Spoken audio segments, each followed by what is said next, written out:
Get ready to start the meeting. If everybody could go ahead and stand, and we're going to say the prayer and the pledge of allegiance of the flag.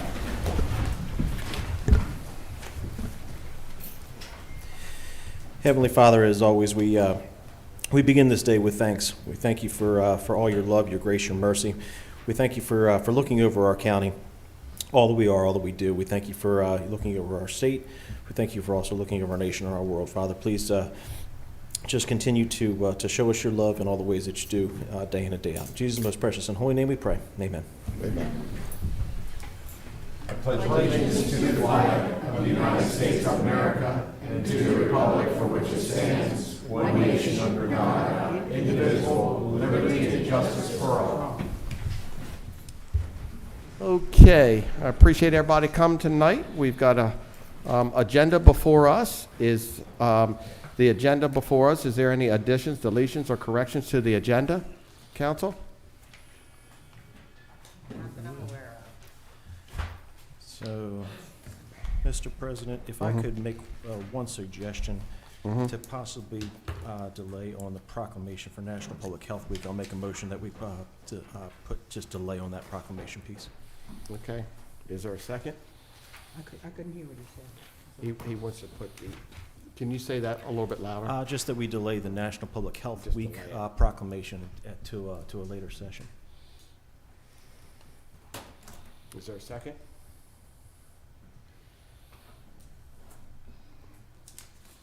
We Okay. should amend the Yep. agenda so that we don't do it tonight. Correct. Right. Yes. Okay. Madam Secretary, could you call the vote? Mr. Callahan? Aye. Mr. Step? Aye. Mr. Lusher? Nay. Ms. Milky? Aye. Ms. Hayes? Nay. Okay. All right, next is the minutes of March 10th. Before of us, are any additions, deletions, corrections to the minutes? Okay. Okay. Hearing none, the chair moves that the minutes be accepted as unanimous consent. Okay, disbursements of March 17th and 24th.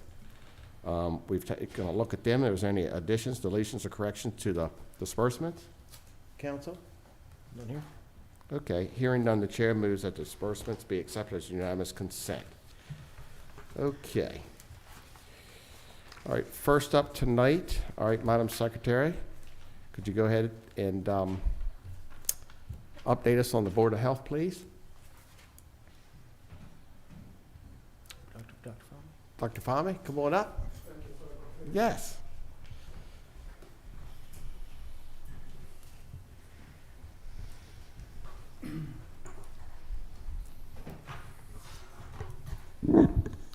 Welcome, Dr. Fahmi. How you doing? Wonderful, sir. How about you? Good. Nice. We've got a long agenda tonight, so we'd appreciate if you could try to keep us about 10 minutes if we could. That'd be great. Super. Okay, I will thank work on you. it, sir. Thank you for the Do opportunity. you need Yep. me to sit here and do this? I can do it. Okay. Thank you. So my name is Fahmi. I am the health officer for Talbot County. This is a biannual presentation to the Board of Health. There is a lot of data that I'm going to skim over for the 10 minutes sake. Where I'm dividing the slides according to the categories of the departments, and then I will go about the things that are happening that is not being presented. The first section is about the seniors services. We continue to serve our 30% plus of 65 and above. We're trying to add new service lines. We already purchasing a van that has been modified to be accessible to people who have difficulty in ambulating, so that we can take them back and forth. As you could see, the numbers are, I'm very proud of the department abilities to do such a wonderful job in such a short 6 months from previous presentation. The team continues to collaborate with Maryland Department of Health, and this is a team of the senior citizens services. Ms. Carrie Oti is the one who is leading the department. She's also actively participating with the senior citizens task forces, whether for the housing or the homelessness. And she's also working with a mobile integrated health program, which is a program whereby we are getting patients who visit the hospitals and we try to keep them more at home than to be in outpatient hospitalized setups. We are working through the MDH to revamp this program to a higher level, because we are getting now something called Rural Health Transformation Funding, which will be a good piece of it will be for the mobile integrated health. And this is very exciting for our department. This is the van that we have. We're yet to receive it, hopefully within the coming few weeks. It is being, we already have it purchased, but it's getting modified to accommodate the ability to take people who are handicapped from the back. We also got a new electrical car to our fleet. It is free. It is a Volt, and we took it from Baltimore because they have a longer distance, while our county will be using it more efficiently because we don't have such a bigger coverage.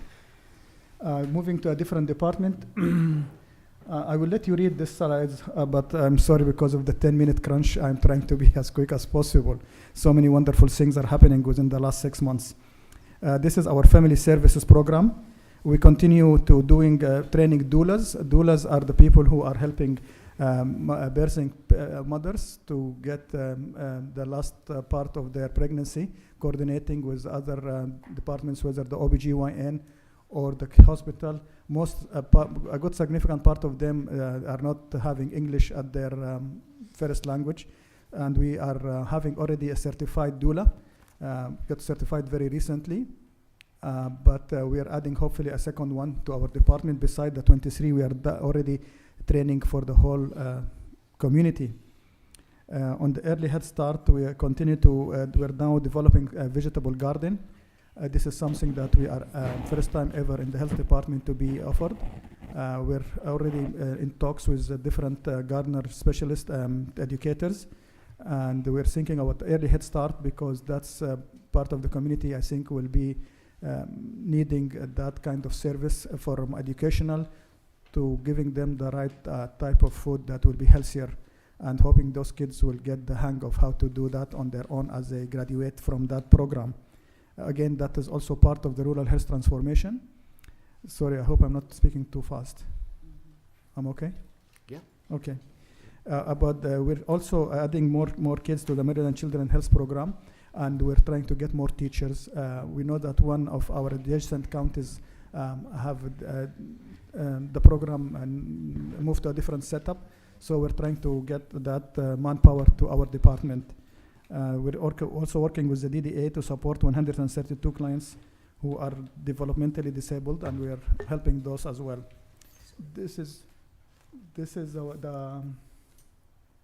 the community garden that we are hoping to plant. It's going to be fenced. We're going to have educational sessions. We're going to be hopefully also with the rural transformation, we're going to plan to give items that will help them to cook and to teach them how to be cooking lessons and so forth, not just the planting items only. And we have other counties that have done things that are more like Venice meat and so forth. So we're working, hopefully, as we make along, we might be purchasing deep freezers and whatnot and giving it to the community as we get the funding. This is a setup that have been made by the master gardeners. So it will be the entrance. This is will be the shade. This is for the washing of the kids' hands and items, and this is where they could sit and get some educational. And we're going to divide it for kids' beds as well as for the parents and the bigger items, so that the whole family can be participating. We're looking for healthy food, which is now important for the high blood pressure and the obesity and items that have high heart disease issues. This is our health services through the CHRC, which is another fund which helps in immunizations for people who do not have immunization coverage. Family planning and smoking cessation, this is all within the last 6 months, beside preventative diseases. And for TB, we do also case tracking. We also do rabies. And we do social determinants of health, which is the last item, and we try to connect those people to the needed items, whether for the food banks or social services and so forth. I'm now moving to the environmental. We're trying to revolutionize modernize our environmental department. We're trying to get it more electronized and move from a paper to a digital format. So that will help in our manpower as well as accessibility. We have a change of leadership, and we have now an acting deputy director there. We continue to be pushing for the season change for the rabies vaccination for the pets, as well as for items that include the pools and so forth through the environmental health. It's good that we are having somewhat of a better rain season, so that will help us when we do a well inspection for the table of the water table. We were so lucky last time to be invited by the troops, Troop 190. So it's a typo. It's supposed to say Troop 190 to teach them about food safety. And the lecture was given by one of our environmental employee, Ms. Sarah. I, for one, have learned quite a significant amount of knowledge from her presentation. I found that the troop members were very engaging and were asking very valid and very smart and bright questions. I think it was definitely something we're looking forward to do it again and again. It was an opportunity that we cherish, and we appreciate the troop leadership for allowing us to do that.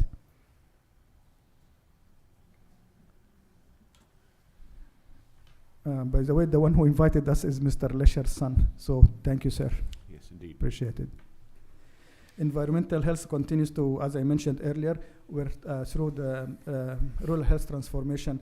There is a section for modernizing and increasing our infrastructure abilities. From the IT department, we are revamping the whole software. We are moving our Microsoft to 365. This is being implemented as we speak for better security. We are very aware of the AI, and we're getting that aspect, as well as for people who have hearing deficit and visual deficit. We're making our websites more friendly for those individuals. And we're trying to get more software products that can be serving the community, not just from the environmental, but also from the health department itself, to make life easier. I'm now switching from IT to school health and preparedness. This time we have done 39 kids for glasses, and I would be begging the county soon to appreciate the partnership of the retinal specialist, the optometrist, and the people who made those glasses for the second time, given to the school kids for free. This is the second time we're doing this product, and I'm really proud of the people who are running this show. So I will be coming to the county for their helping me to appreciate these people. We're going through something called Healthy Heart Ambassadors through the volunteer American Legion. It is a program to help people with certain parameters of BMI, blood pressure, for healthy living. It's just started recently, and it's very, very having a significant traction. Very proud of the people who are doing it. Yesterday, we had a gentleman who's preparing his postgraduate degree from Johns Hopkins. I think this is also the first time we are having this level of cooperation with Johns Hopkins. Going to help us in streamlining and data dashboard for the whole department. We're continuing to have our academia with Stevenson and University of Maryland. That is a very successful program. And the kids from Stevenson are presenting very nice topics for the department. Our addiction program had 2 vending machines, one of them in front of the main lobby of the department, and the other one is by the correction facility. They're offering for free health item, personal hygiene, reproductive items, and we can hardly keep it stocked. And the more we and Narcan and test strips for medications that are addictive, we can hardly keep the vending machines full. And we are hoping to expand them to the rest of smaller versions to different places of the county. We're hoping to add 3 more, but they will not be as big and temperature climate controlled as the one you see. This is one of 2. Our PIO has been instrumental in dialing out the information from the health department. I'm trying to go like a full season beforehand. So now we're speaking about ticks, we're speaking about pollen, we're speaking about pool safety. So I'm trying to go one season above, and we have a special program for the health week.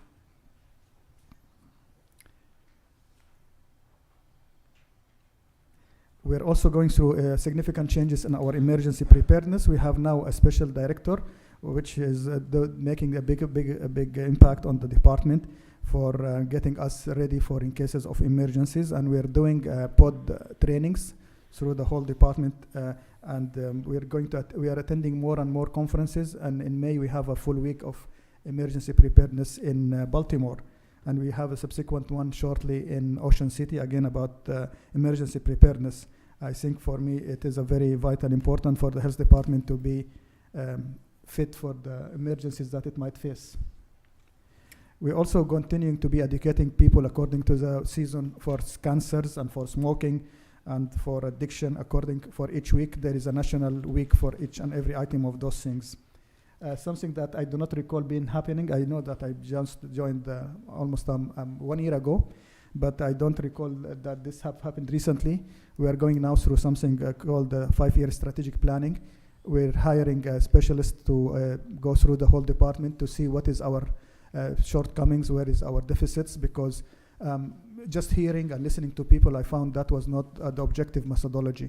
So we're hiring specialized people to do in objectively what is needed, and so that I can strategize the manpower and the budgets and the items that are available to me to be more strategically placed. We continue to have infection control items. We got in the department, in our own county, our fair share of whatever it is, TB or mumps, or so we are doing due diligence. Luckily now the things for the flu-like infections seems to be dwindling. The whooping cough happened in an elder, somebody in above middle age, but it was localized, and the same with the mumps. We continue to be manpower strategizing, because I think any healthy department or any healthy business should always look at its manpower to shift it and move it according to its needs. This is the presentation, but I had a couple of things I want to mention that was added. In September 10, we have 33 units of blood being given in our blood drive, and this is our second time as a department to give a blood drive. In December, we gave 34, and in March, we gave again 34, March a couple of days ago. We did something called the Lifesaver Marathon a few days ago, where we participated with EMS to do Narcan training, CPR, and stop the bleed. Most recently, I said about the heart ambassadors from the American Legion. It behooves me to say thank you very much for the council and the manager of the council. They have been instrumental. The department have, like everybody else, went through difficult times, but your support meant a lot to me specifically and personally, and definitely to the department. Your support was very instrumental in keeping us doing what we should give to the people of Talbot who deserve it. Thank you for the opportunity. Okay. Thank you, Dr. Fahmi. Council? Dr. Fahmi, I just have one question that had come to light before we came into our council meeting.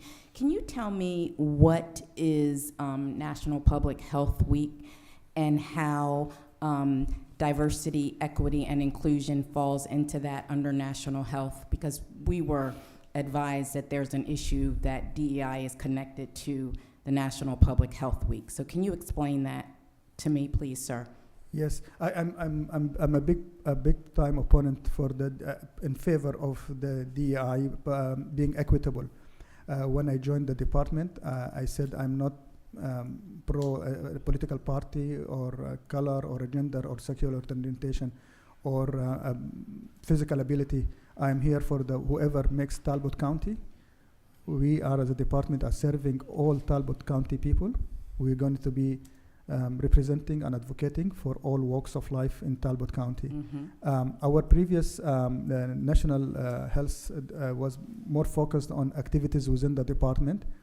We are definitely, I have spoken with my PIO, and we are going to work on going to outer activities to be representing items out of the department. But unfortunately, when we had this discussion a week or two ago, the time factor was not in our best interest.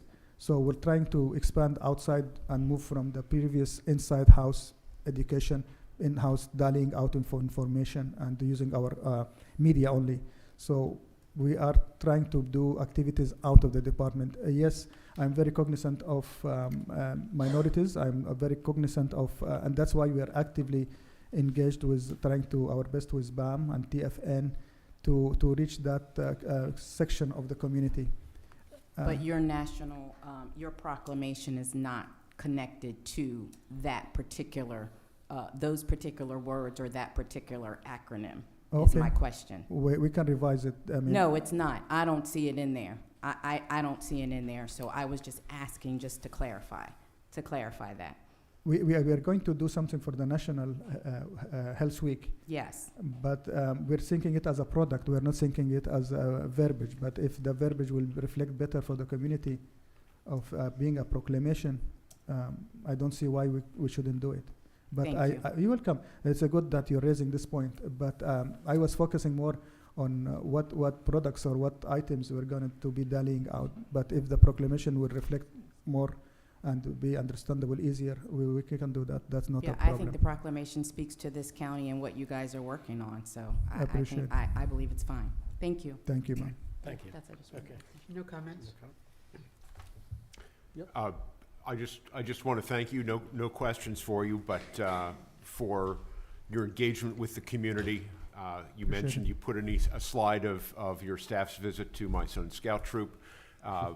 And you got to observe their engagement. What you did not get to observe was how that changed, how they practiced on their camp out this past weekend. And this commitment to education of the community in all that you do, whether it is from immunization and family planning services for those who could not afford it, who might not have the insurance access to it, to the school health programs that you facilitate, to the environmental health. You touch every single restaurant here and therefore keep us all safe every time we go out to eat anywhere in this county. Your partnerships across the county, clearly you don't operate in a silo, but you partner in school health with the public schools. You partner with probably a program that's unique in the state, what you started out with your senior care program, partnering with our area agency for aging. Your engagement with the community, your commitment to this community and services to it is really extraordinary and second to none. And I just want to thank you. Thank you for the opportunity. Thank you for the words. Sorry. I'd just like to add that I agree with your commendation, Pete. Thank you. Thank you. Thank you. Appreciate it. Thank you. Yeah, I'll add the one that really got me, Dr. Fahmi, the vending machines. I mean, I look in there that 263, so 526 doses of naloxone. That could be equally the amount of lives that were just saved here in Talbot County because of that. So that really stood out to me, just as well as some of the other prevention you guys are doing around narcotics in our schools and things like that. So just thank you for taking those steps. I'm really proud that we don't have that amount of narcotic issues, because I think I would agree with you 100% that the more we give Narcan, the lesser likelihood we get into fatalities and the rest of the more Narcan we get, the happier I get. Yeah, and we have some legislation later on in today's council meeting in regards to cannabis that so we hope we can make sure we're in alignment to try to help those endeavors as much as possible. Understood. Thank you again. Thank you, Dr. Fahmi. Did a perfect job. Appreciate it. Thank you for the opportunity. Yep. Okay. Next on the agenda, We've got a presentation of the Delmarva Community Transit. You guys want to come on up?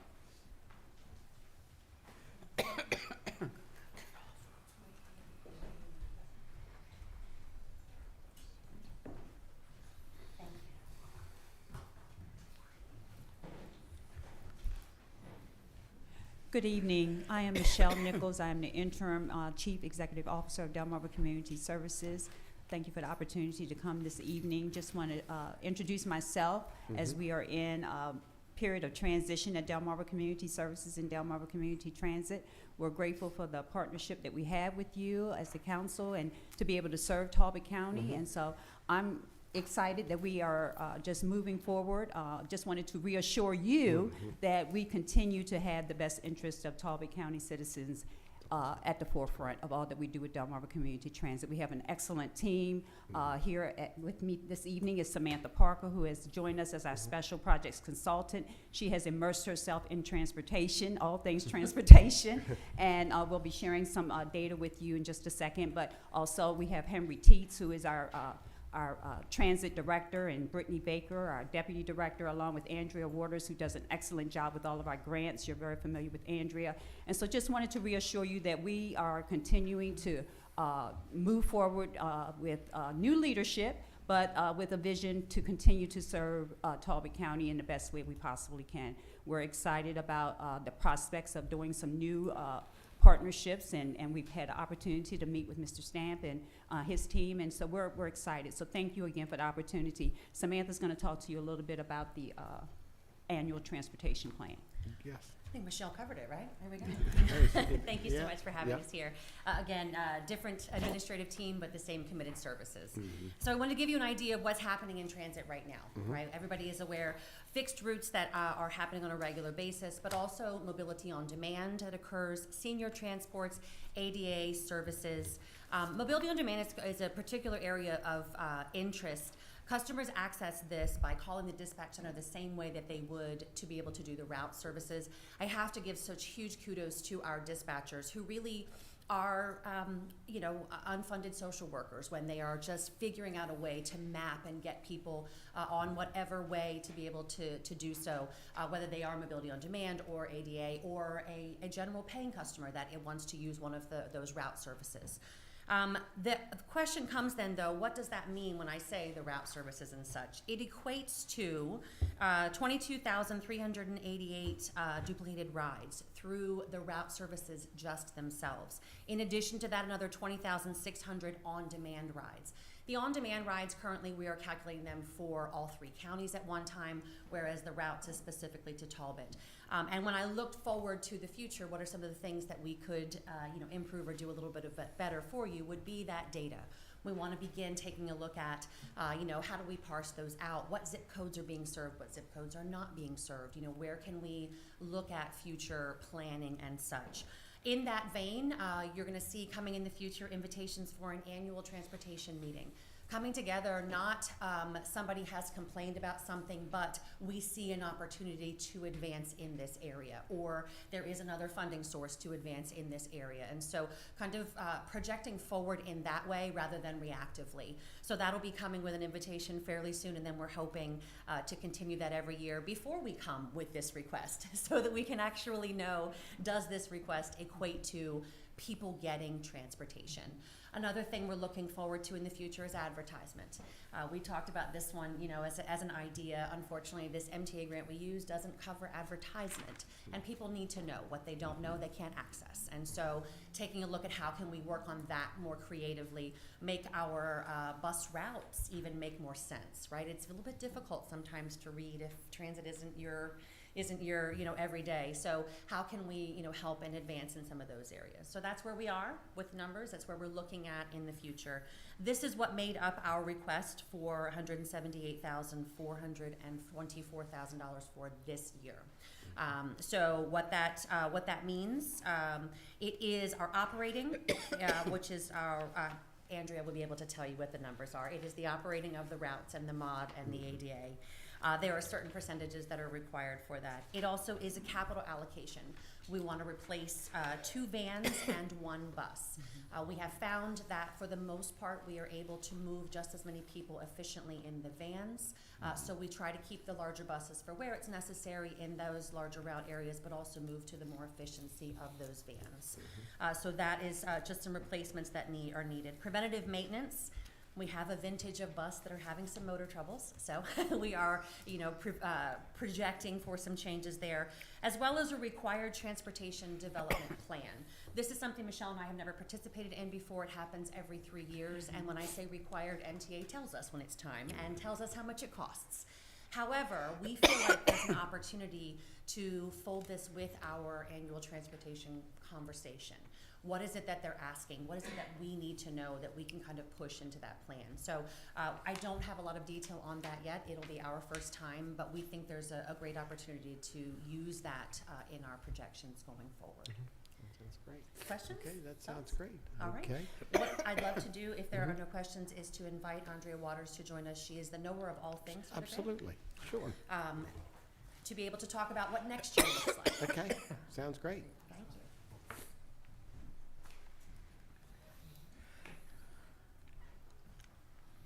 Welcome. Good evening, ladies and gentlemen. Yeah. I'm glad to be here this evening and once again submit our annual transportation plan for your approval. This year in operating for 5311, which is the fixed route buses, the federal and state portion is $925,820. The local share, which is shared by Talbot, Kent, and Caroline County, is $308,607 for a total of $1,234,427. The SSTAP, which is our senior and disability transportation program, the local operating or the state operating share is $421,768. The local portion is shared by Talbot, Kent, and Caroline counties is $140,589 for a total of $562,357. The Americans with Disabilities Act operating is the state portion is $40,000. Only Talbot County receives ADA services, and the local share for that is $4,444. For capital, our preventative maintenance capital cost, federal and state share is $65,557. The local share, shared by Talbot, Kent, and Caroline counties, is $11,569 for a total of $77,126. Vehicles, as Samantha said earlier, we are requesting replacement for 3 of our vehicles. 2 will be minivans, a little bit larger than a minivan, transit van, and 1 bus. The federal and state share of the vehicle cost is $261,641. The local, which is shared by Talbot, Kent, and Caroline counties, is $46,173 for a total of $307,814. The transportation development plan, the federal and state portion is $85,000. The local portion, shared by Talbot, Kent, and Caroline counties, is $15,000 for a total of $100,000. Altogether, for all these programs, the federal and state portion is $1,799,786. The local portion, shared by Talbot, Kent, and Caroline counties, is $526,382 for a total of $2,326,168. Okay. All right. Great Any job. questions? Yep. No, I'll just start there.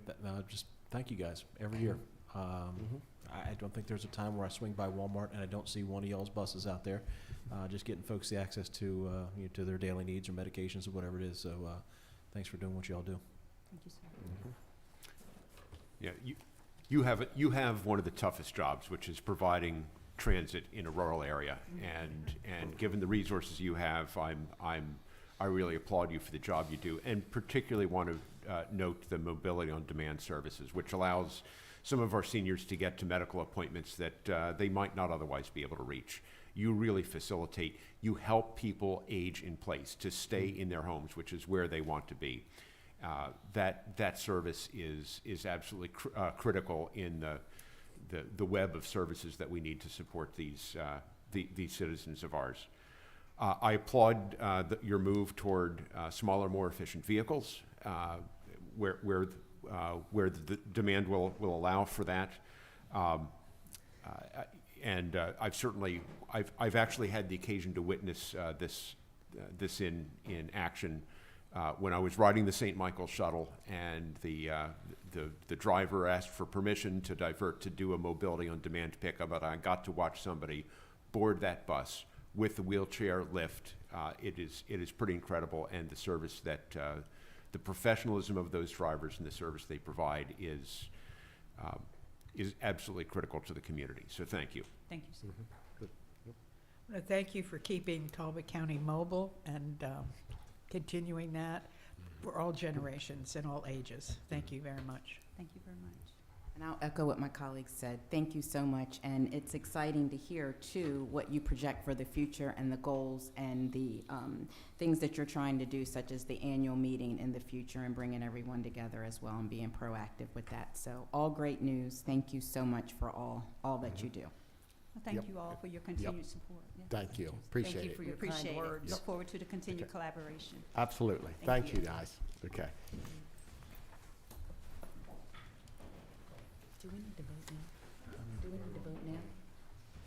That's the next one, right? Don't. It's to be introduced, isn't it? Oh, okay. Need to vote on the plan. Yeah, on We the do, plan. we do need, Okay. okay. Madam Secretary? Mr. Callahan? Aye. Mr. Stepp? Aye. Mr. Lesher? Aye.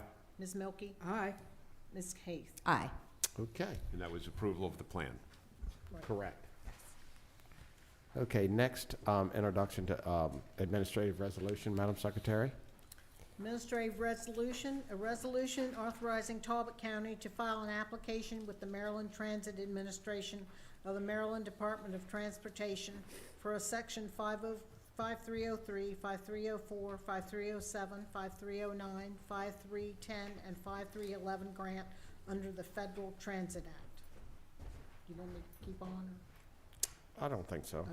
Nope. Title should be sufficient. Yep, that's fine. You want a show of hands to introduce? Yep.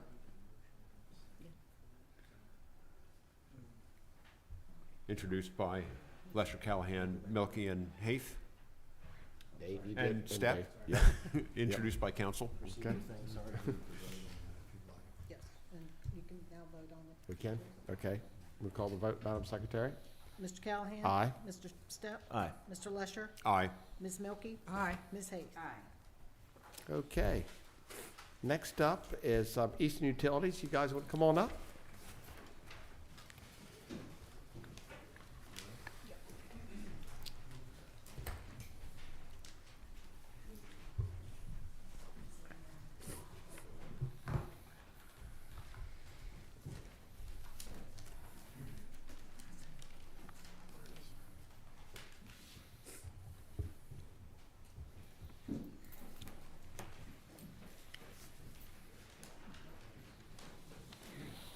Well, good evening.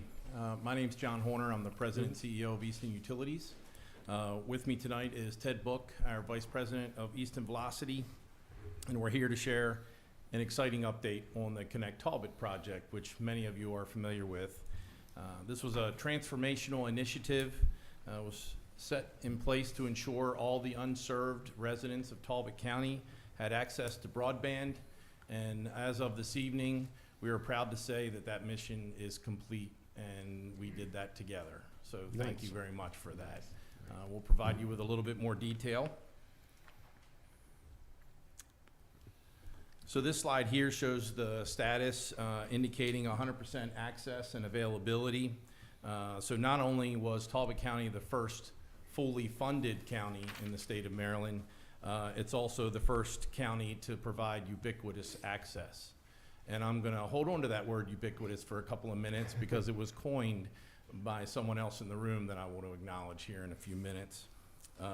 This means we completed 360 miles of mainline fiber throughout the county to all the nooks and crannies, plus the drops on top of that, the drops of the services to those properties that needed access. We currently have 2,300 new customers who have signed up for service through this project. A quick timeline, it all started in 2016 when the Rural Broadband Task Force was formed at the state of Maryland. In 2017, Talbot County proactively issued an RFI for a partner to solve this rural broadband problem in Talbot County. In 2019, Easton Utilities was identified by the county as an ideal partner and solution, and the town of Easton approved Easton Utilities to move forward with this project. We then entered into a formal agreement with Talbot County as a partner, and Talbot County provided $3 million of their own money to invest in the project as matching funds to get us started. In 2020, we were awarded a USDA Reconnect grant in the amount of about $14 million, and we held a kickoff event at that time to get the project rolling. Construction officially began in April of 2022 after design was completed, and this was just after we started coming out of the pandemic.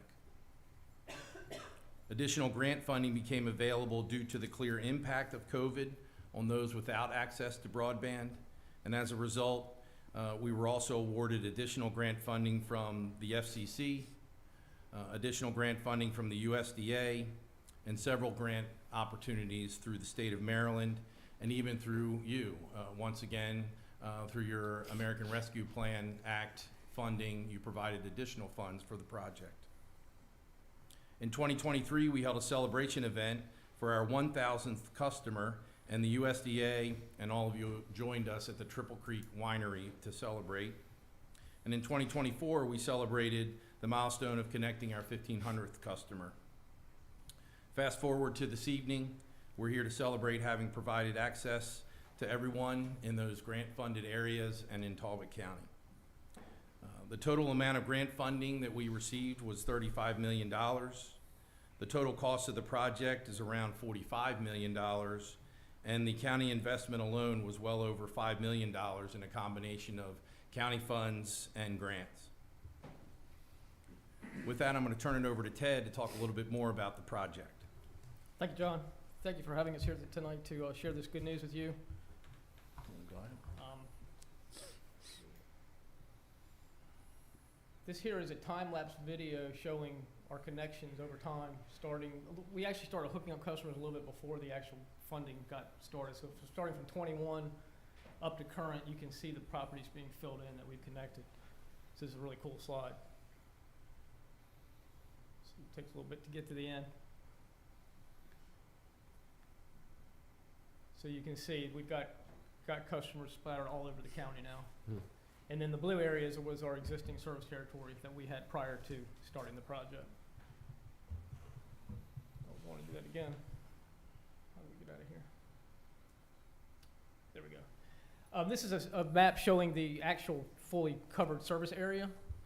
So what this is really showing is all of those properties that you saw being connected fall within all the gold areas here where we have service available. As John stated, we have service available to all properties within the county that are considered unserved. However, we don't have every property covered or connected because not every customer has reached out to us, which is really the important message that I want to get across tonight is that there is still some grant funding available. It is running out. We anticipate having funding at least through the end of this year. Can't really say if it's going to go past that or not. So we're urging anyone that feels that they're eligible for service to reach out to us to see if they go to our webpage on eastonvelocity.com, go to the Connect Talbot page. We used to have a map there that basically showed that coverage map. We have taken that map down, and now if you scroll to the bottom of the page, there's just a quick box that says, am I eligible for service? Put in your address, hit the button, and it'll say yes or no. So if a resident goes there, sees that they're eligible for service, they should call us immediately, and we can get them on the schedule to get them connected. So that's really that's my message tonight, is to, to all those residents who may be eligible for access but aren't aware of it, or just haven't reached out yet. Please reach out to us so we can get you connected while we still have funding. With that, I'm going to turn it back over to John. One question, Ted. If they're not eligible, does that mean they have to pay to get it? Yes, that means they have to pay for their drop. Okay, that's what I thought. So we have to go to the closest point of access to get it to them. So there will be a cost involved, and we would come out, we would evaluate that, and then discuss that with them. That's fine. Correct. So really, everybody's eligible, just if you're eligible for the grant money. Correct. Gotcha. Yep. Okay. Another way of answering that is, if you're not eligible for the grant funds, you're probably already served by another service provider in the county. Gotcha. Okay.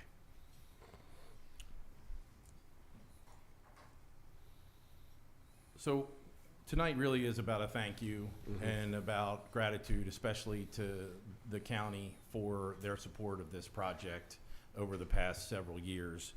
Partnerships are the key to success.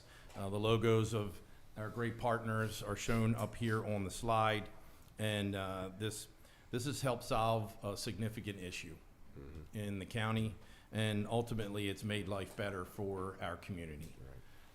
We want to recognize some of the important people and groups who were instrumental in the vision for this project. For Talbot County, everyone in this room has had their fingerprints on this project. President Callahan, Vice President Lesher, council members Mr. Stepp, Ms. Milkey, Ms. Haith, certainly County Manager Clay Stamp, the Director of Economic Development and Tourism, Cassandra Van Hooser, has been there since day one. And Mark Cahoon, another name that was on the project team early on, actually developed the first set and map of unserved properties in Talbot County. Past Talbot County Council members Corey Pack, Laura Price, Frank DeVillio, and former County Manager Andy Hollis. USDA Secretary Sonny Perdue, Deputy Administrator Laurel Leverrier, and General Field Representative Richard Jenkins been heavily involved in helping make this project successful. Governors Larry Hogan and Wes Moore, Department of Housing and Community Development Secretary Jake Day, Office of Statewide Broadband Directors Rick Gordon and now Ronnie Hammond, and Deputy Director Ray Bargy have been very instrumental in making this successful.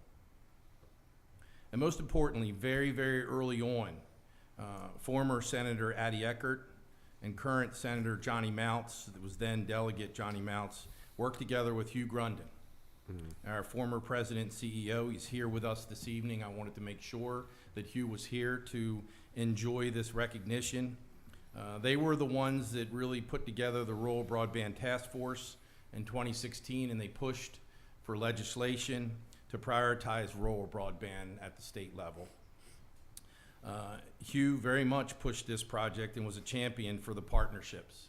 He realized this couldn't happen just with Easton Utilities alone, and really worked together.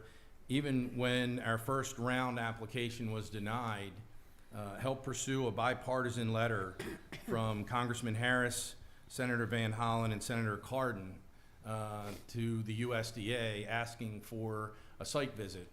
And we all got in their vehicles and drove down to meet with them to make sure that they really understood the importance of this project to Talbot County, and very soon thereafter, we received our first grant award. Certainly also need to recognize our past Easton Utilities Commissioners and elected officials at both the town and county level, and then the original team that really put together that first application. And those from Talbot County included Andy Hollis, Cassandra, and Mark Cahoon. This is truly a legacy project. It happens once in a career to be able to do something like this, and each of us should be proud to have made life better for our community. And it was Hugh that coined the phrase, we need to find a way to get to ubiquitous access for everyone in Talbot County. And it's just a thrill to be here tonight and share that with you, and thank you for all of the work that you did to help make this happen for Talbot County's residents. So in closing, just to echo what Ted said, we're gonna do a huge media blitz. We're gonna be talking to real estate agents, and the Midshore Realtors Board will be on the radio. sharing that if you're one of the remaining 2,000 or so properties in the county that now has access to broadband and have not called to sign up and use those grant funds to get that service installed, please do so. Even if you don't take our service, take advantage of the grant funds to get it from the curb to the side of the house, because you can do that now. Even if you don't sign up for service, that at least allows you to have the access later without having to pay for that service drop once the grant funds are closed. And finally, I mentioned Hugh, but I really need to thank Ted. It was his team and Ted that really made this happen. Certainly Hugh was incredibly pushy, as Ted would say, and only the way that Hugh can be. But Ted and his team pulled it off in less time than we expected. We didn't expect this project to be completed from a mainline perspective until probably the middle of next year. So really within less than 4 years of construction time, we're ready to say that the job is done. So thank you, Ted. Thank you, John. Appreciate it. And congratulations. Yep. Any questions? Yes, Keisha. Yep. No questions, just a huge congratulations to you and your team, Ted, John. I mean, you really do have a great team over there at Eastern Utilities, all the partners. You are indeed correct when you said this is a legacy project. The previous council that had the, foresight to see this and provide the necessary partnership and funding with you guys to make this happen. This not only benefits the residents of Talbot County, but also those that have small businesses and may have their business from home as well. So kudos to you and your team. You pulled it off, you've done it. It's amazing, it's great. And just thank you for all your hard work and thank you for your continued partnership. Thank you. Thank you very much. When I first came on the council, I had a lot of constituents say, when are we going to get broadband? When are we going to get broadband? And so they're all happy today because of you. So thank you so much. Thank you. You've delivered this for me. This is possibly my proudest moment on this council, to see this come to not only a conclusion, but a conclusion ahead of schedule. You've really delivered so that we don't have to have digital haves and have-nots in this county. No matter how remote your property, no matter how long your driveway, you've made this accessible. You've broken down that wall. You have opened up these economic possibilities for our residents and our businesses in a way that rural electrification did back in the 1930s. This is fully as transformational as that rural electrification program was back in the Great Depression. Congratulations and thank you, and we are proud to be first to be able to offer this service in a ubiquitous fashion. So my map is loading right now on my iPad to check my address, so for what that's worth. So I'll echo the thanks. I will ask one question because this has been asked to me to kind of parlay off of a previous one. So now that we're complete and everyone's considered served, can those who were considered served previously but the line went right in front of their home, can they now call in and request a drop? So that's a great question, Mr. Stepp. Yes. Awesome. Everyone should call. The answer might be you're not in the grant funded area, but we are keeping track of everyone who is interested in service. Okay. And we are proceeding with a design for the entire county to be able to take a look at whether or not and how much the cost might be for those residents that are interested in service but were declared served by another internet service. Because keep me honest, we had to have completed and consider everyone served before anyone else could request access to the line, correct? Because it was used ARPA funds. We need to be about 95% complete, and we're very there. close to that. Awesome. So we will be able to start exploring how we can connect certain parts of the county that are, we're not part of the grant funded areas. Perfect. So while we can't make any commitments or guarantees, some customers may or may not like the cost of the service extension. Yeah. Certainly if it's right in front of their house already, you would imagine that service extension would be less than if it's several miles away. That's where I'm on the map right now. Thank you, guys. Okay, so John and Ted and Hugh, you've basically pulled off one of the most positive situations to put this council and us in history of these meetings. And I really appreciate all the positivity, all the hard work, all the leadership. I mean, it took leadership to do this. And that's what's fascinating about getting us together and serving this community. That's what it's all about. And Hugh, you're back there hiding, okay? I can't thank you enough. You worked hard. We've been doing it for 11 years in the makings. And, you know, and Ted, all your guys and stuff, not only the leadership, it's the guys that are out there in the wintertime digging and, Oh, yeah, you know. it's a team. It's not. It's a team. Absolutely. It's a team. So, you know, you took it over, John, and you brought it to the end here. And what a phenomenal, positive end to, and really not necessarily the end, but you know, you got it done, and other people got options now. And not only that, it's what you've brought to the community as far as safety, you know, illness, people needing that service. It just never ends what you've actually allowed people to have, and maybe have a life and save lives. You know, the aspect of saving lives is there. So anyway, I won't go on and on, but man, thanks so much for all you've done, and putting this council and this county in a position to be one of the first, like Pete said, first in the state, and putting us in this position to make us look that good. And thanks for all the towns and all the Easton, I should say, for helping out. So I really appreciate your great job. Thank you. Congratulations.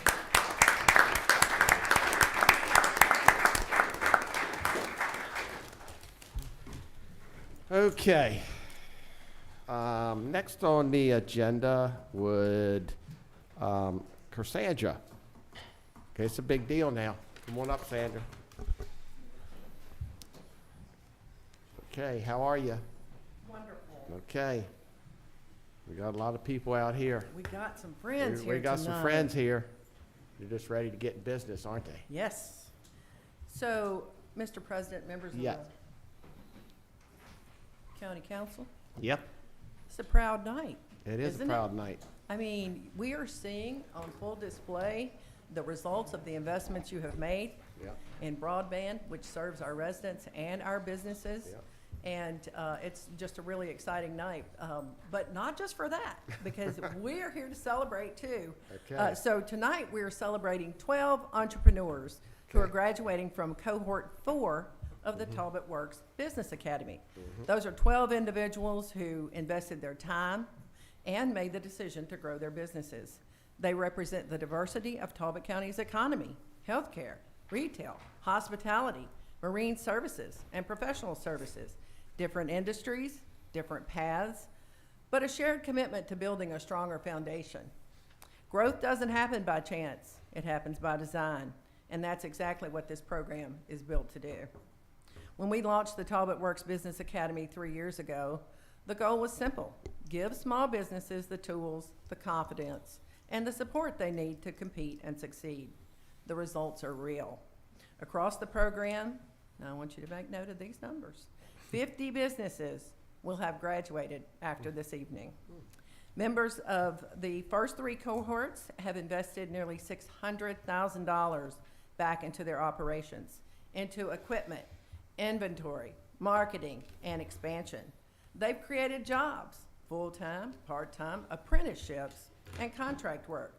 6 of them have launched new businesses, in addition to the ones they already own. 4 graduates report securing the largest contracts in their company's history. And I'm going to make that 5 because I was talking to a gentleman who works here at the courthouse, and he told me tonight that he's gotten one of his largest contracts as of today. So one of those businesses has got a contract that's nearly $1 million. Again, this does not happen by accident. It happens because someone had the preparation and the confidence to say yes when the opportunity came along. This is what we're building in Talbot County. We're building businesses that are stronger, more resilient, and more competitive. I want to offer a special thank you to Scott Warner and the Midshore Regional Council for their financial support. Their investment is helping make this work possible, and it's directly fueling the small business growth here in Talbot County. And to you, our Talbot County Council members, thank you for your continued support of this program and your commitment to the small businesses that power the local economy. And a special thank you to Councilwoman Keisha Hay, who shared this idea and helped water it and bring it along. And we now have this full bloom of a beautiful program with 50 graduates.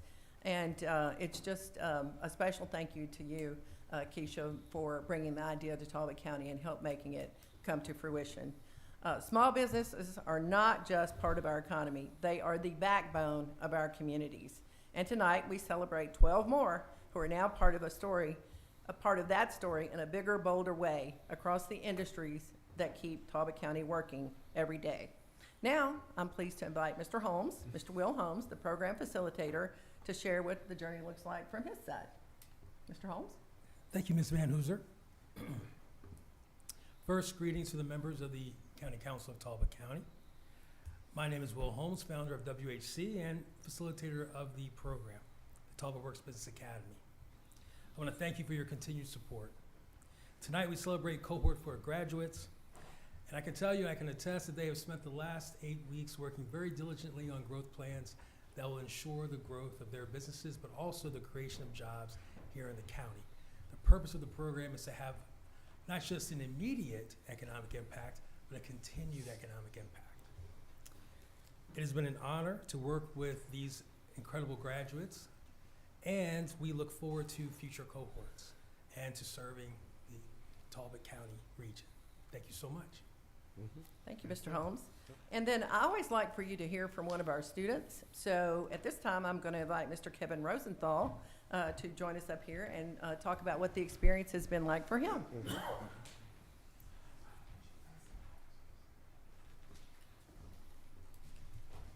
Welcome. Thank you. Thank you to the Talbot County Council, Midshore Regional Council, Dr. Van Hooser and her team at the Economic Development and Tourism Office, Mr. Holmes and his team at WHC, and my fellow cohort members for this incredible experience. I am Kevin Rosenthal. My wife, Allison Baynard, and I, we own and operate Nightingale Health, located at 6 Southwest Street, just half a block from here, next to Roma Pizza. Great slice. I cannot recommend this program highly enough. Talbot Works Business Academy is for any business owner who is seeking to scale and expand their operations. And the remarkable thing about this program is that it's not for a grade or a certification. What you put into it is what you're going to get out of it. The deliverable of this program is your expansion plan. And the knowledge, tools, and the access to experts and consultants that WHC and Dr. Van Hooser helped cultivate empowers business owners like us to produce a scale and expansion plan that's implementable. For Nightingale Health, this plan includes a new, larger clinical space this summer so we can hire staff by next cold and flu season. It also includes a marketing campaign, a new financial analysis platform, and operational training and documents. Talbot Works Business Academy not only helped me create our expansion plan, it also provided me with the confidence I need to implement it. Business involves risk, and expansion, frankly, is really intimidating. My experience with the Talbot Works Business Academy equipped me with the knowledge and tools necessary to overcome the challenges that our expansion will present. And I look forward to what we can all build thanks to this program. For your support of the Talbot Works Business Academy, please accept my gratitude. Thank you. Thank you. See? Thank you, Kevin. Thank you so much. We've had a fantastic group this time, and they have brought their friends and family members to celebrate with them. And so at this time, I will call out the name of the person and the name of the business and have them join you up here and receive their certificate. Miss Elizabeth Kelly, Sanctuary Interiors.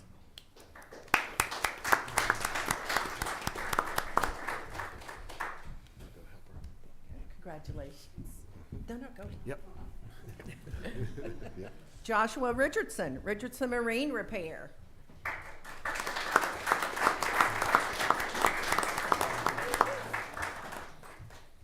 Dylan Matthias, Matthias Marine.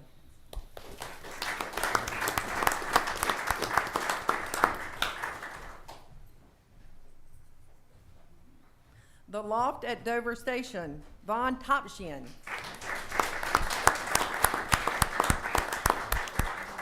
I think it's worth noting that Vaughn is a high school student who's working in his family business, and he's taken over a portion of the business. So, Vaughn, we're very proud of you. Dustin Good, CJ Wiesman Balancing.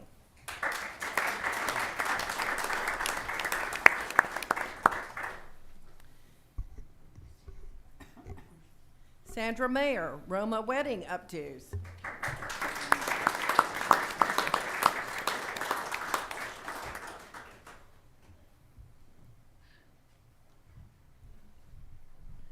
Stephanie Doler, All in the Mix Bake Shop.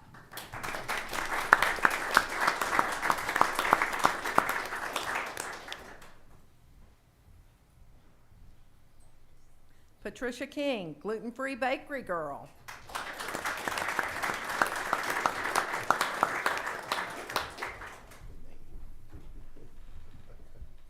Dr. Michael Meyer, the Snuggery Inn and Suites in St. Michael's.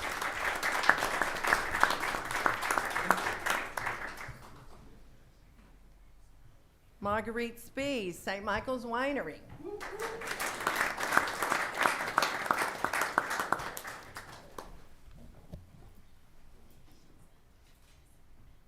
Lachelle Lewis, Shelley's Passionate Care.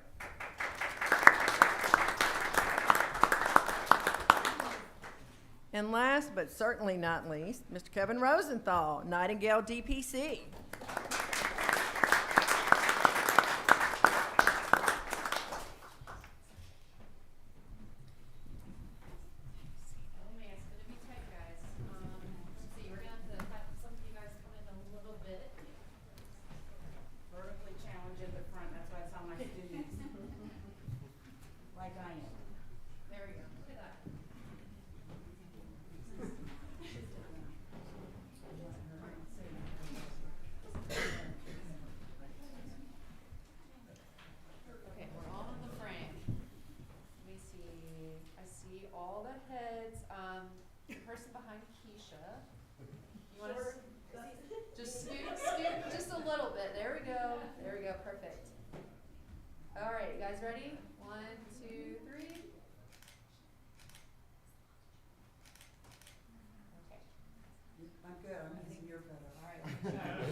Josh? Well done.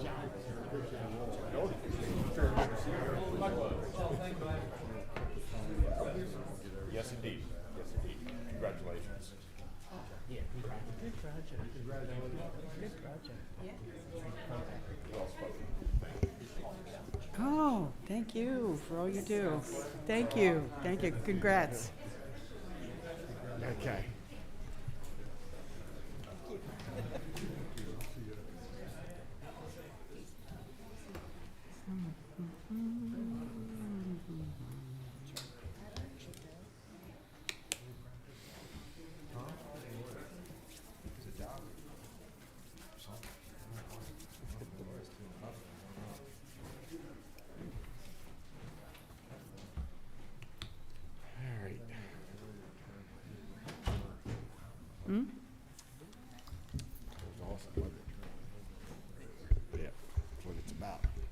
Okay. All right. Next on the agenda, Madam Secretary, we got what's eligible for vote. Would you mind going ahead and reading Bill 1624 in the Bill- record, please? Bill number 1624, a bill to amend Chapter 190 zoning, subdivision, and land development of the Talbot County Code for the purposes of providing that cannabis growing and the processing of cannabis grown on site shall be permitted by special exception in the agricultural conservation, countryside preservation, and western rural conservation zoning districts, providing that the processing of cannabis grown off-site shall be permitted by special exception in the village mixed, general commercial, and limited industrial zoning districts, and providing that cannabis dispensaries shall be permitted by special exception in the limited commercial, general commercial, and limited industrial zoning districts, each subject to certain conditions and defining terms associated therewith. Okay, thank you, Madam Secretary. Okay, council, do we want to discuss anything, or? Yeah, you Mr. wanna Thomas yeah, to, Mr. Thomas, give you a want, just give background. a brief on this? Yes, I know we've Yep. talked about this at length over Yep. the past several months, and, I mean, Mhm. just, I guess, touch on a few key points. Yep. So one, this bill would allow the growing, processing of cannabis as well as, cannabis dispensaries in the county. Mhm. All of these uses would be only permitted by special exception, which means they would need to go to the Board of Appeals to get approval. Mm-hmm. The requirements for growing and processing are much stricter than they were in the original version of the bill Mhm. that the council considered previously, so that, for example, the setbacks for growing and processing have to be 1,000 feet from any property containing a pre-existing residential or institutional use, which, institutional uses include things like schools, libraries, houses of worship. The minimum lot size for growing and processing is 75 acres.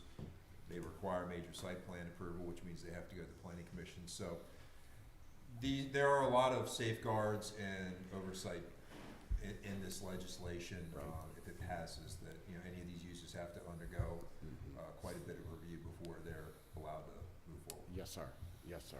Okay, that sounds great. Any other discussion from council, or a little No. bit, because we've worked, Yeah. yeah. I don't think I have No. anything to share. I'll just say it's been it's been some work to get it to where it is. I will be in support of this as it is. It's hard to believe that we even have to do something along these lines, especially with what we heard from our health director earlier today. But I'm glad we're doing it in the fashion that we're doing it, and keeping our especially our children safe. We're getting this as far as way we can from schools and churches and things like that. So. Yep. Yeah, I agree with Mr. Stepp on that. Ditto. We just, it was hard to do it, because in spite of having to do this because of the state, being forced to do it because of the state, it's still, hard to accept to a certain extent, especially if you don't necessarily agree with it. But I do think that we have a strict bill here, and we have guardrails in place through the Planning Commission. And so I think it's a good bill, the way we work together to create and write it. Hear, hear. Sure. I'm sorry, go ahead, Mr. Yes, I Thomas. apologize. I just Yep. want to make two more quick points. Sure, no problem. One is that with regard to the dispensaries, the restrictions in this bill are the maximum that the county can do under state law. State law, they set the parameters for things like the distances from schools, child care centers, places of worship, things like that.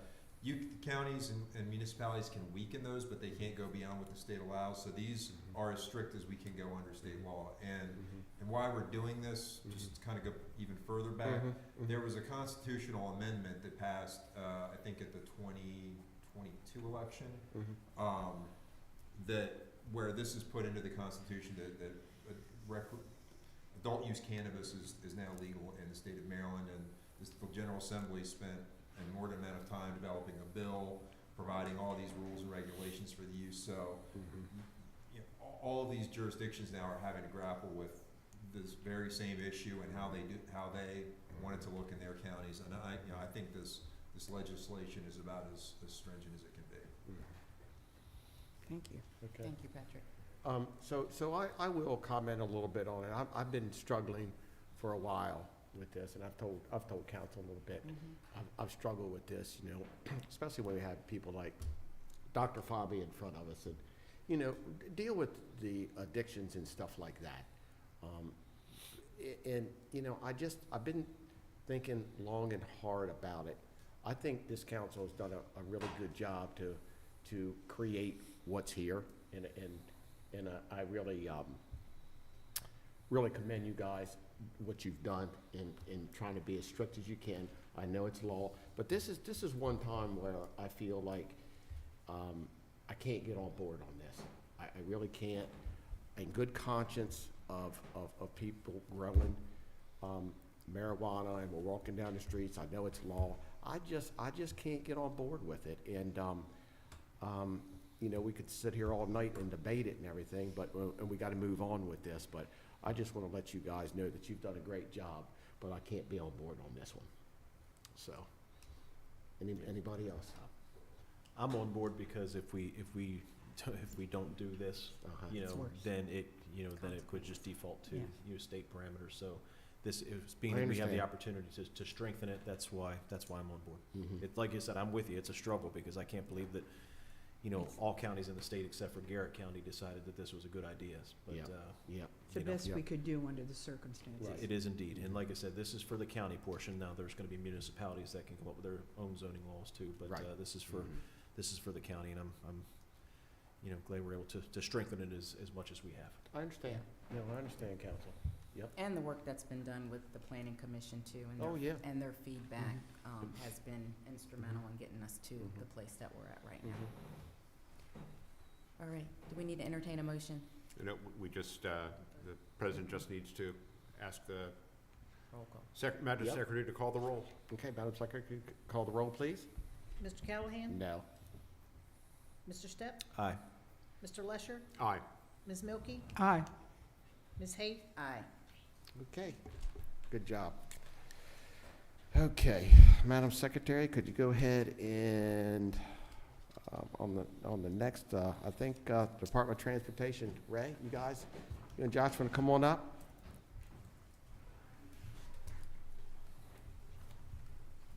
Thank you, Council. I'm Ray Clark, County Engineer, and I'm here with Josh Elliott, the Assistant County Engineer, and ultimately we met with the Public Works Advisory Board last Wednesday on March 19th, and I'll just turn it over to Josh to give you. Okay. Hey, So, welcome, Josh. Good evening. We've got a largely unchanged priority listing from last year. There have been some updates, especially in the airport airfield modernization program project. They just update us to where we are on the project currently. And there's a change we do need to make to this listing. On page 4, we've got the US 50 Norris Taylor Drive traffic signal as part of the Town of Easton's projects, and that's been completed, so it's no longer a priority to be done. And then if you would like, I can give a quick run through of each project. So priority ranking number 1, we have the Maryland 322 US 50 intersection north. Of course, this is where you cross 50 and then have to make the turn into the left-hand side of Route 50. I think everyone here has experienced some issue with that, and we've had considerable safety issues in the past. Maryland Route 33 capacity, safety, and evacuation improvements. As we continue to get increased population down St. Michael's, not Oxford, sorry, Tillman, Bellevue. The two lanes in, 2 lanes out continues to be a priority for us. 329 safety improvements on Royal Oak Road. This is where we have, of course, 2-lane narrow road with flat drop-off ditches either side. The Oxford Causeway, right there when you make that sharp right into the town of Oxford, that's a flooding issue there. Continues to stay on the priority list. Ray, did we shuffle any of these? No, I didn't think so. And again, Council, just so you're aware too, in the public, these are actually state highway projects that are our priorities for having the state do that. But yeah, the next items were for the town, and we did not have any change in that order, so I'll let you go. Yeah, US Route 50 improvements at several intersections, Goldsboro Street and Dover Street, as well as Chapel Road. Of course, those are the three major crosses across Route 50. And as we all know, during summertime, it's, I think as Clay would like to say, the Great Wall of China. I think I've heard Clay put it that way before. US Route 50, 309, 662 intersection. So this intersection, it got some discussion at the Public Works Advisory Board about moving it up. We decided to keep it down at number 6 because the state's not going to be able to do anything until the hospital's done. Once the hospital's done, this might move up. There's going to be increased traffic to this intersection, possibly necessitating a second traffic light at Airport Road and 662. And there's going to need to be some serious coordination there if there are two traffic lights side by side.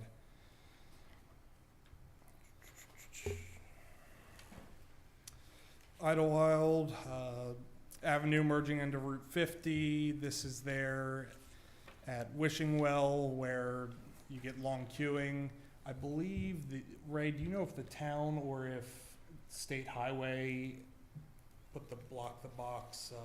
I think the state highway did that. Okay, yes, so yeah. State Highway has addressed that slightly, but it's a marginal improvement. And then we go on, we've got the Easton Airport updates. I'm going to read through these real quick. Easton Airport continues to advance its airfield modernization program. For runway 4 by 22, shifting the runway 1,900 feet southwest of its current location and bringing the airfield into full compliance. All enabling objectives have been completed, including major earthwork and site preparation. The airport is now finalizing electrical infrastructure upgrades to support the new airfield configuration. In fiscal year 27, Easton Airport will begin construction on the pavement sections for the new runway 4 and taxiway Alpha, key steps that will enable the opening of the new runway. This is designated by the FAA as a National General Aviation Airport. Easton Airport plays a vital role in supporting both the state and national aviation system by connecting the region to domestic and international markets. Completion of the airfield modernization program is essential to ensuring the airport's long-term financial sustainability and maximizing the benefits it delivers to Talbot County and the broader region. And then we have the town listings for the state priority listing. The 322 Glenwood intersection. This is kind of the last busy intersection along 322 that doesn't have any signalization or crosswalks. The US 50 Goldsboro and US 50 Dover, these are in our priority listings from the county. The next one has been taken off, or will be taken off. The US 50 Chapel Road dedicated acceleration, deceleration lanes. So the town has added the turn lanes on to US 50, or the turn lane coming from in town. This would be a dedicated acceleration lane for that turn lane. US 50 improved cross traffic for summertime traffic. That goes to the other projects we've already got listed. Same for the next project. Matthewstown Road sidewalks, rails to trails, east-west trail. So this is over US 50 at Easton Club East. Chapel Road, dedicated right turn lane, that can come off as that has been added. The Town of Oxford Bikeway Project, this is a Talbot Thrive suggestion for a rail to trail concept. Town of Queen Anne, we have no contact with the Town of Queen Anne, and no projects on the list. Town of Trapp, they have no projects. Town of St. Michael's, they've had a long-running project to extend their nature trail, and then a sidewalk extension for the Perry Cabin, sidewalk to the Perry Cabin Inn. And then finally, we have our state transportation improvement projects. Black Dog Alley, I do want to bring up one more project that's been discussed a few times this week. It was brought up at the Public Works Advisory Board by Talbot Thrive, and it was also brought up by Cassandra today for us to bring up. The Frederick Douglass Rails to Trails project was on the listing in 2024. It was taken off last year,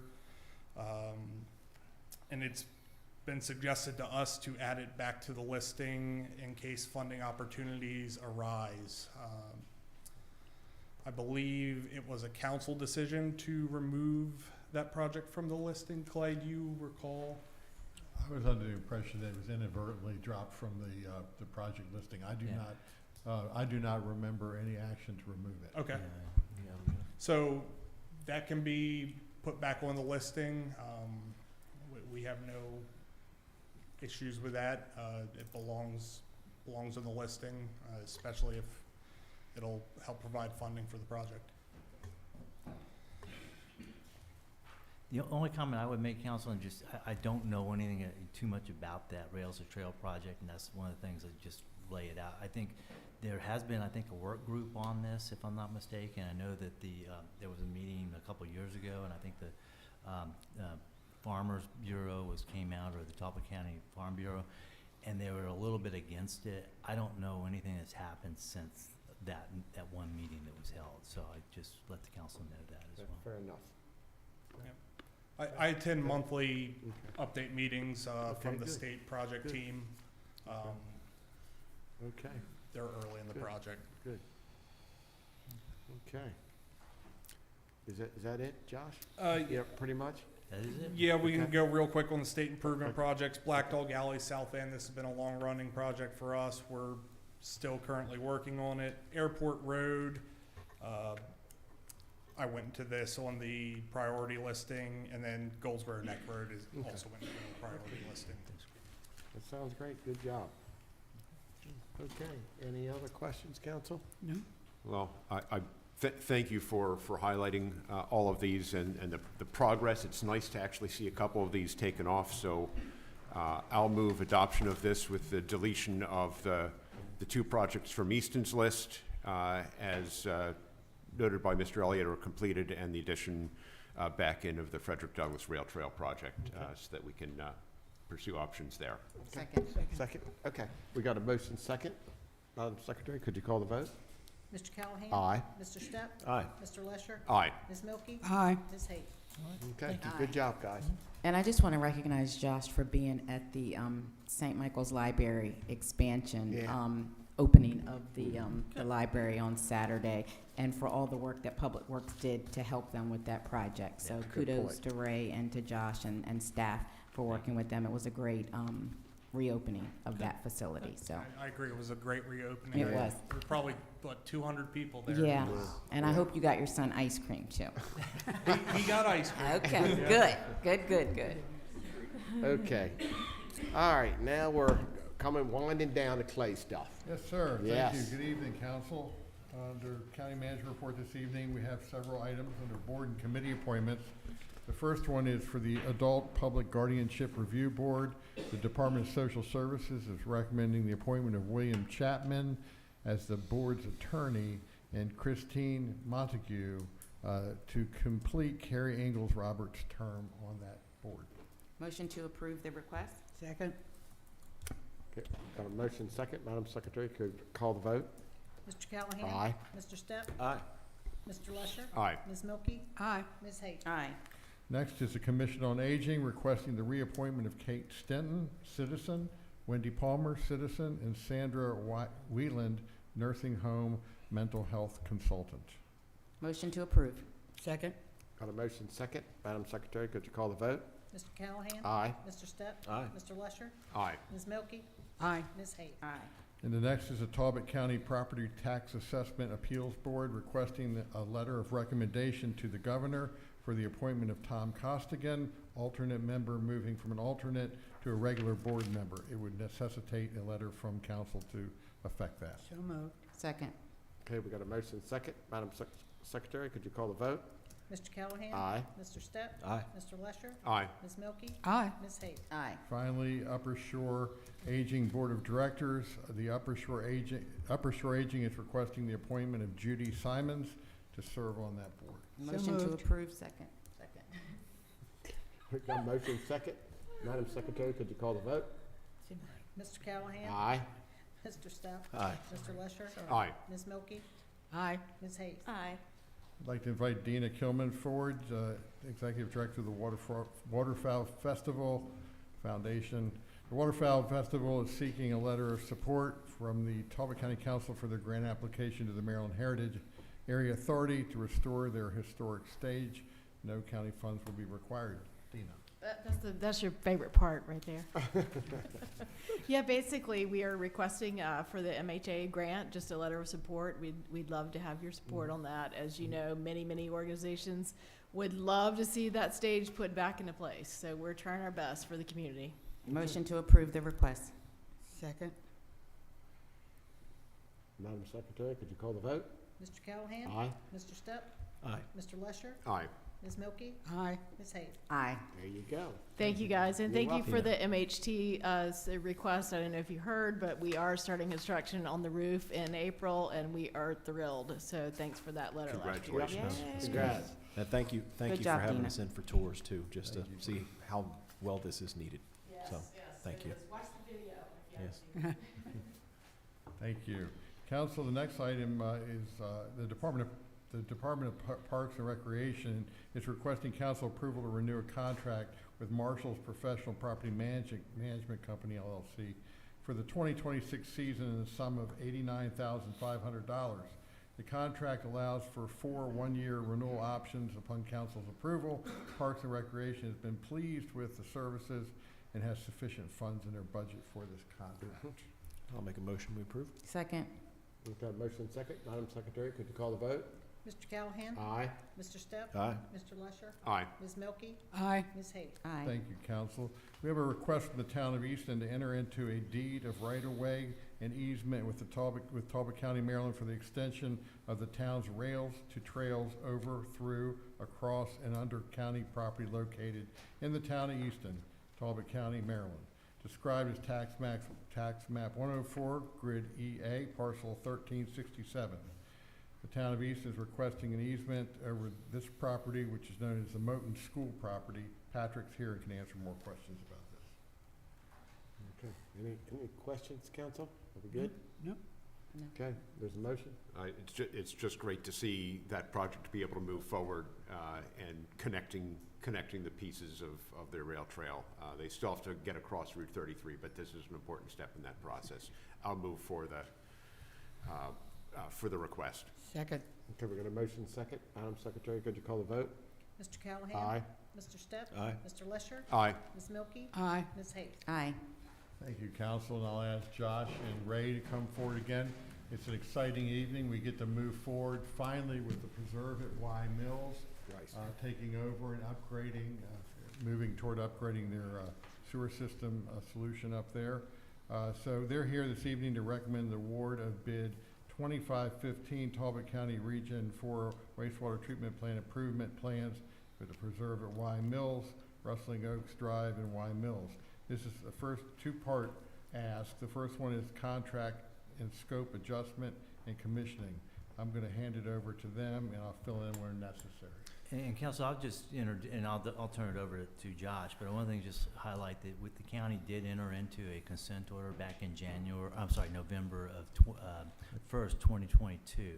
So basically, this is our effort to try and move forward, replace that wastewater treatment plant with a new MBR wastewater treatment plant.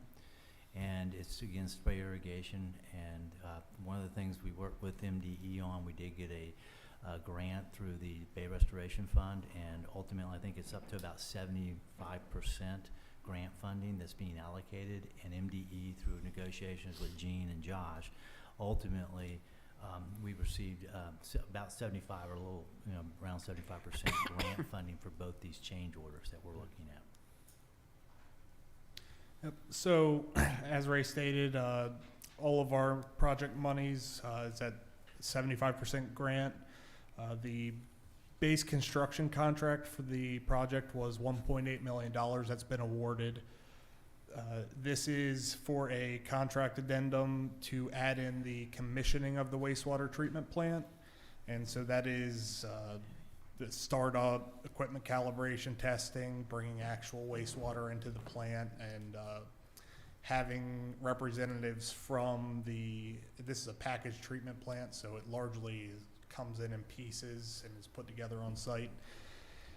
And representatives from the manufacturer of the packaged treatment plant will be there for an extended amount of time to ensure the plant is started up and running correctly. This is a change order in the amount of $110,000. And that's what we have here first. Questions? And that would be covered, this portion of this would be covered, let's see, through $83,160 in grant funds and $26,840 in state revolving loan funds. Yes. SRF funds in Maryland. And just so the council is aware too, this is actually the first MBR, within the county. It's a treatment process. It's a membrane technology, and so ultimately our staff have never operated an MBR. So this is one of the reasons we're trying to move forward with this commissioning, is to provide them with some insight in how to do this. And when you're saying a change order, we're putting a whole new plant and we're doing everything. That is correct. I think when we came to, we were wrapping things up. Right. One of the questions I think prior to award was to try and have a startup package, Right. so our guys would be trained on how to operate this wastewater system. So that's where the commissioning comes in. That we requested a proposal from Premier Services Group to provide us that, the manufacturer to come in and train our guys on the operation. So in this overall project, the Yes. change order would reflect contracting with Premier Services Group LLC for the amounts that were discussed. Right, sounds great. So it'd be added to the $1.8 million. Gotcha. It's now 1.92. Yeah. So. Okay. Motion to approve the request. Okay. Second. We've got a motion second. Madam Secretary, could you call the vote? Mr. Callahan? Aye. Mr. Stepp? Aye. Mr. Lesher? Aye. Ms. Milky? Aye. Ms. Hayes? Aye. Okay. And the next item would be a request from the Department of Public Works recommendation to award bid number 2515 for construction and engineering inspection. And this is a request for change order, another change order, this one with RAL Incorporated for construction, engineering, inspection at the new preserve at Wye Mills Region 4 wastewater treatment plant in the amount of $62,350. This will be covered through $47,137 in grant funds and $15,213 in state revolving loan funds through Department of Environment. And again, Josh and Ray can fill in where necessary. I don't have much to add. RAL Incorporated did the preliminary engineering report as well as the design and bidding for the project. I don't have anything other to add. Motion to approve the request for RAL. Second. We've got a motion second. Madam Secretary, could you call the vote? Mr. Callahan? Aye. Mr. Stepp? Aye. Mr. Lesher? Aye. Ms. Milky? Aye. Ms. Hayes? Aye. I'd just like to recognize Ray, especially for all his work on this. It's been a long time coming. This is going to give us the opportunity to try new technology in the county, and and I also just a shout out to the folks that led the effort up at the Preserve at Wine Mills to help us with this, Mr. Jackson in particular. Yeah. Yep. So thank you. Always Good a job. good working This has relationship. been a long time coming. It was started by the previous council or under the previous council, and with state foot dragging, I don't think we would be this far if it weren't for the persistence of our staff. And so I want to give you guys credit for driving this project forward. Thank you. Well, it took patience. Ray, Josh, just a real quick question too, if I could. So this technology is, how does this compare to the, I guess, ENR that we're accustomed to? Is this equivalent to what's? Oh, yeah, so it'll fall into ENR treatment limits. Okay. It's just a different way of getting there than we have at the St. Michael's plant. Okay. Yeah, I think the other thing, the way to look at this is going to be actually a higher level of filtration type treatment, so you probably are going to be able to get a higher total nitrogen and phosphorus removal as well. Awesome. Thank you. Thank you. Thank you. And council, I just have one final piece of business. It's an announcement. I want to announce Household Hazardous Waste Day, hosted by the Maryland Environmental Service, will be held on Saturday, April 11th from 8 a.m. to 2 p.m. at the Queen Anne's County Public Works, 312 Safety Drive in Centerville. The event is open to residents of Caroline, Kent, Queen Anne's, and Talbot counties and will be held rain or shine. With that completes your county manager report for this evening. I thank you for your ongoing support. Thank you. Okay, sounds good. Good job. Okay. Next on the agenda is public comment.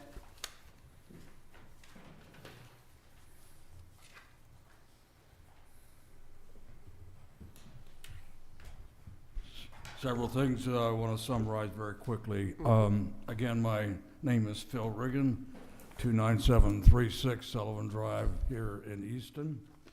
And I want to talk to one comment to all those hundreds of people out there right now who are watching this by video, residents of the county. You picked a great meeting to watch because you get a pretty clear view of the breadth and width of your responsibilities. I mean, this agenda has been all over the place. Yeah.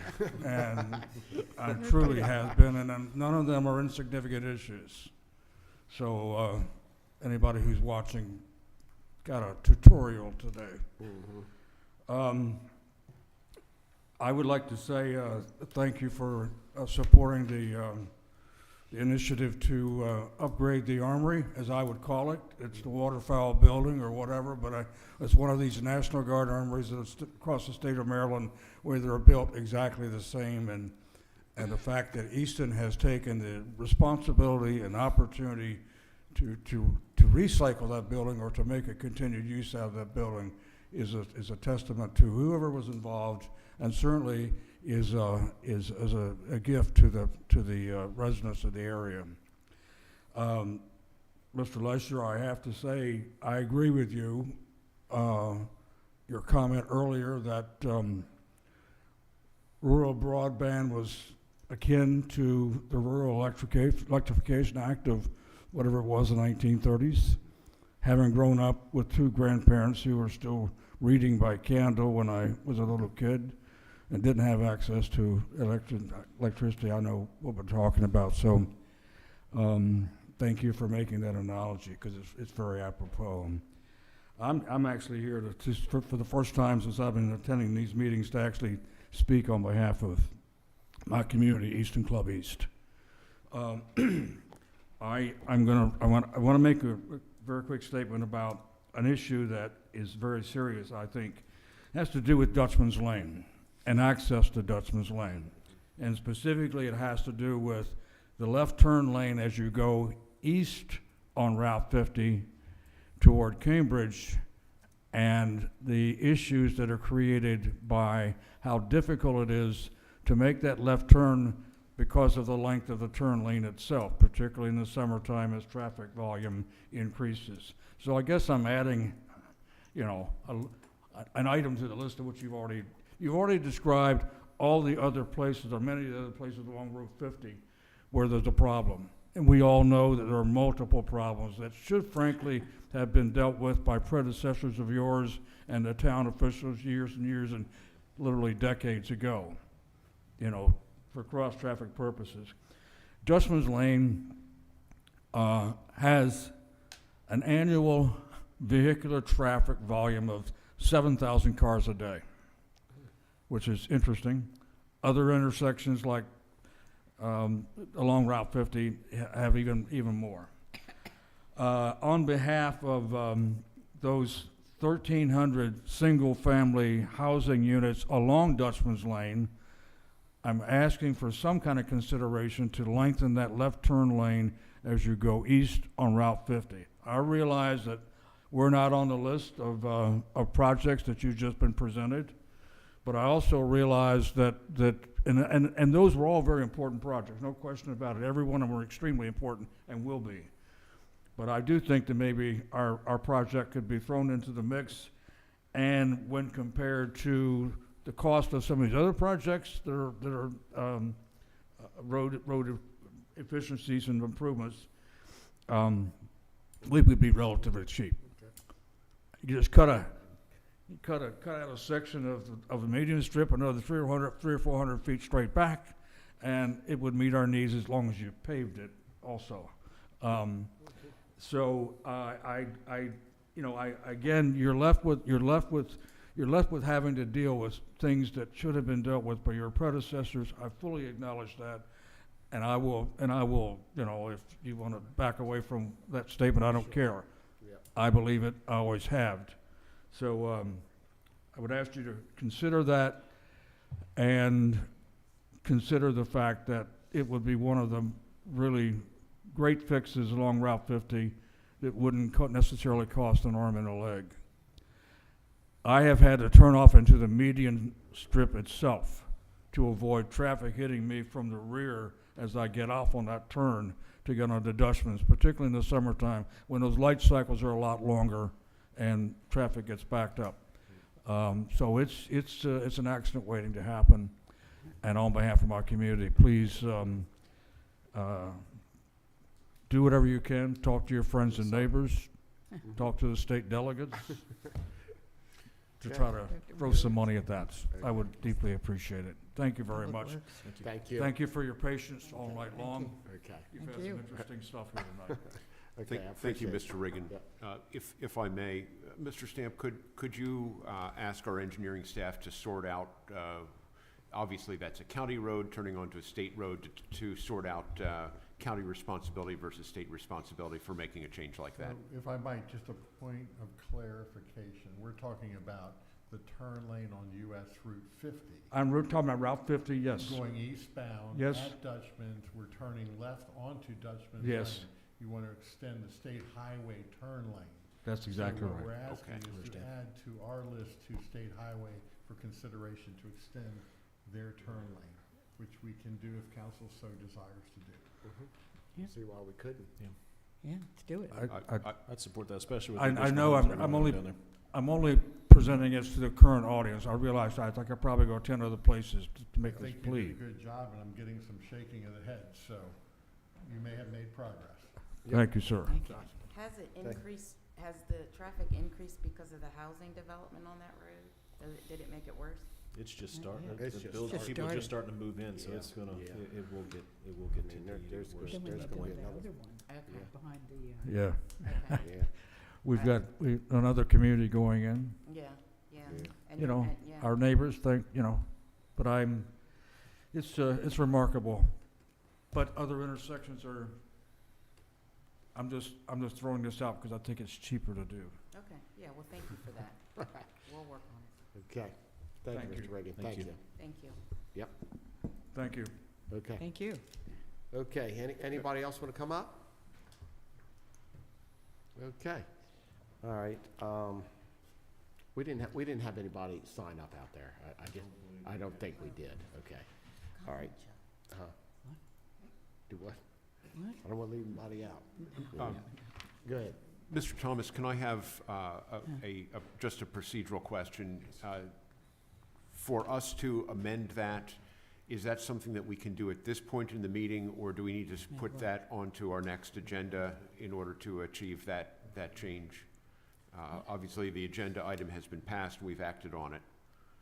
When is it due to be submitted? It's due at the state April 1st. Yes, so we would need to amend it now. We can't wait until next meeting. Procedurally. So would that require just a motion and a second and then a council vote, being that we're still in a public session, in order to add that to that list? I could smell smoke.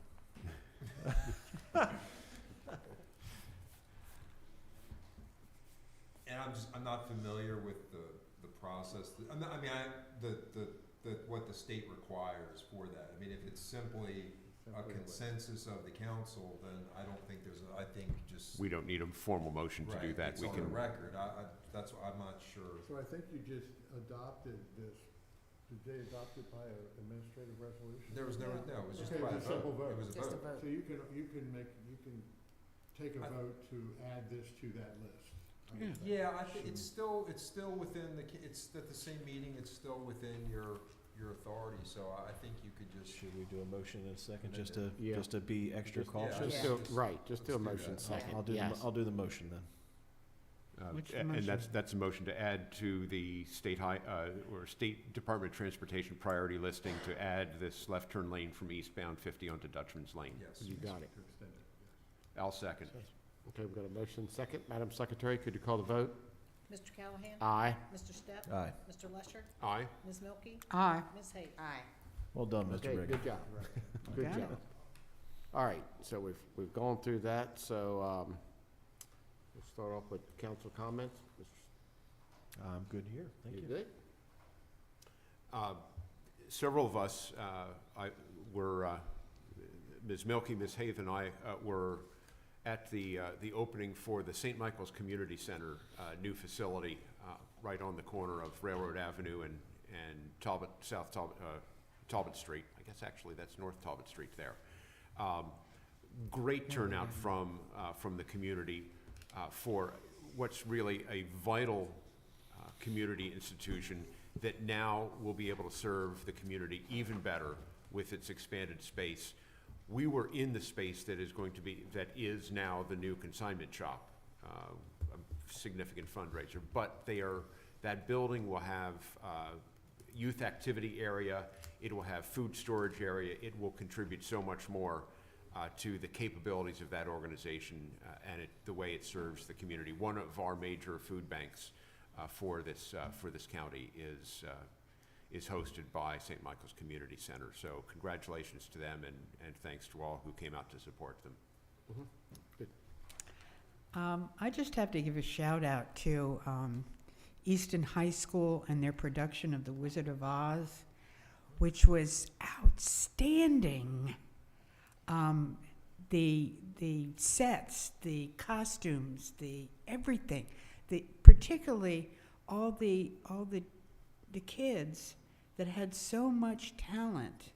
I mean, they were right up there with Judy Garland and, Ray Bolger and all that. Just incredible.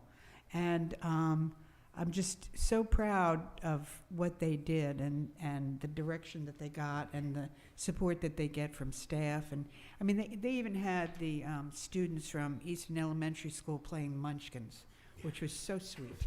It was, anybody who missed it, you really missed it. And I hope maybe they made a video recording of it and they'll show it sometime because it's just fabulous. Thank you.